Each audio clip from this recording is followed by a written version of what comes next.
Hey, so today in this video I want to talk to you about squib loads. I'm going to explain to you what a squib load is and also how to clear them from your rifle. So let's jump into it.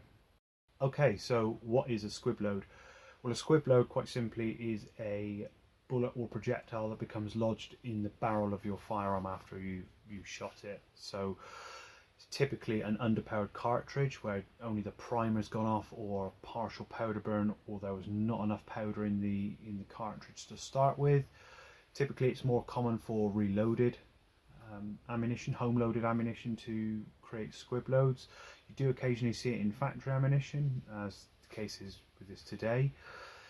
A squib load is not where you have a misfire or a hangfire or a dud, or if the projectile clears the bore. That's not a true squib load, although you do see that referred to as that. How do you know that you've had a squib load fire through one of your firearms then?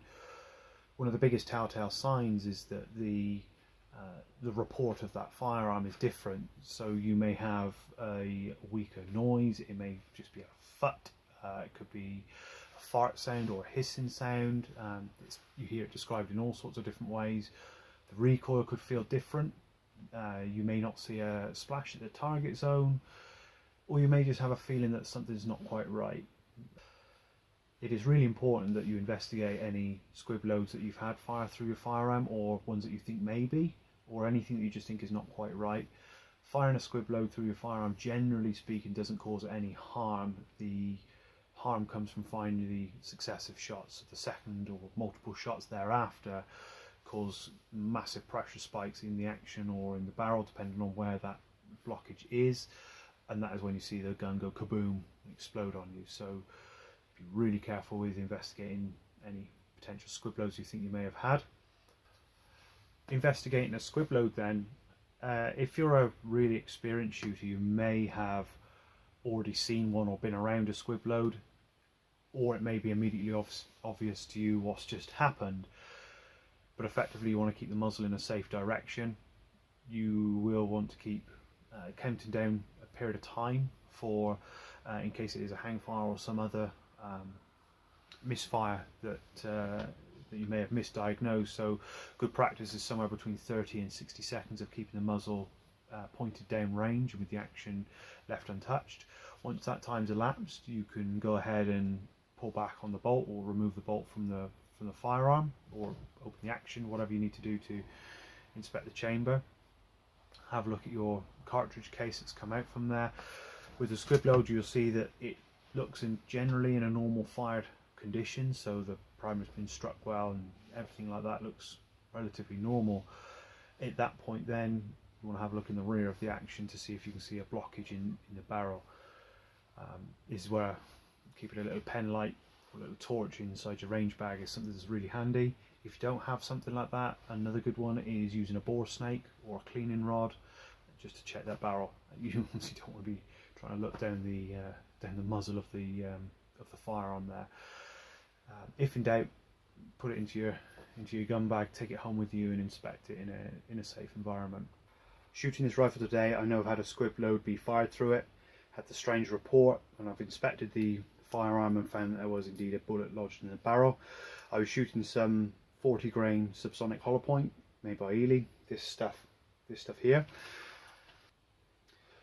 Removing the barrel obstruction from a squib load then, what I do in the first instance is try to ascertain where that bullet is lodged in the barrel.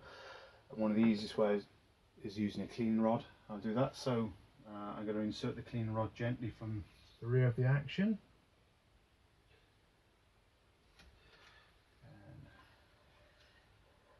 Come in nice and gently until we have contact, which is there. So I'm going to now just grab the cleaning rod. We can see it's a fair way down the barrel, so that bullet is lodged somewhere here. So it's that around about 18-19 inches or so down the barrel, which is a little unusual.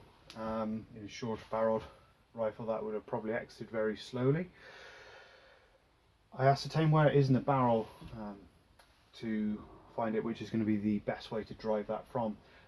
Always try to avoid driving anything from the muzzle end. However, if it was just sitting down here in the breech, it's probably more prevalent to tap from the muzzle end very gently.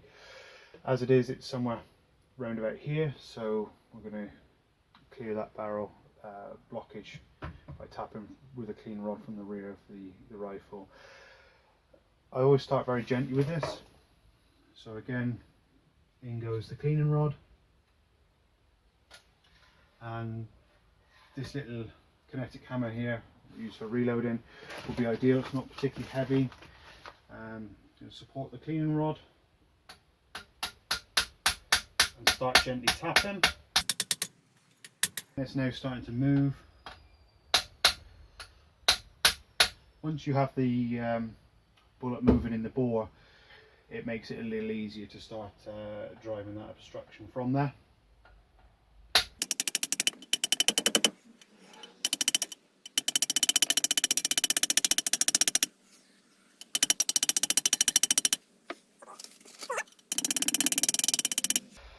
Just going to try and hit it a little bit more gently here, so I don't want to send the bullet flying. Just want to try and recover it. So I'm going to unscrew the tip of this clean rod.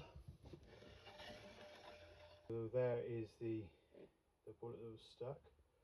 Bit of a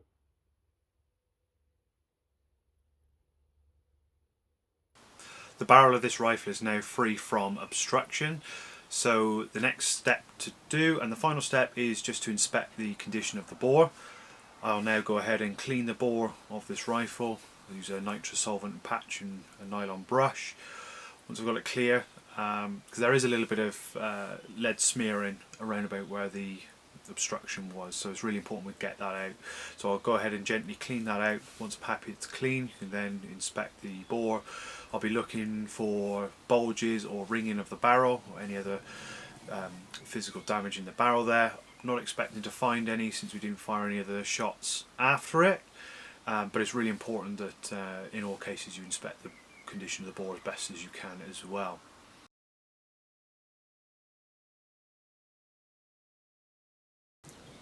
Hopefully there was some interesting information there about squib loads or how to clear them. If you thought so, please go ahead and like and subscribe. Thank you very much.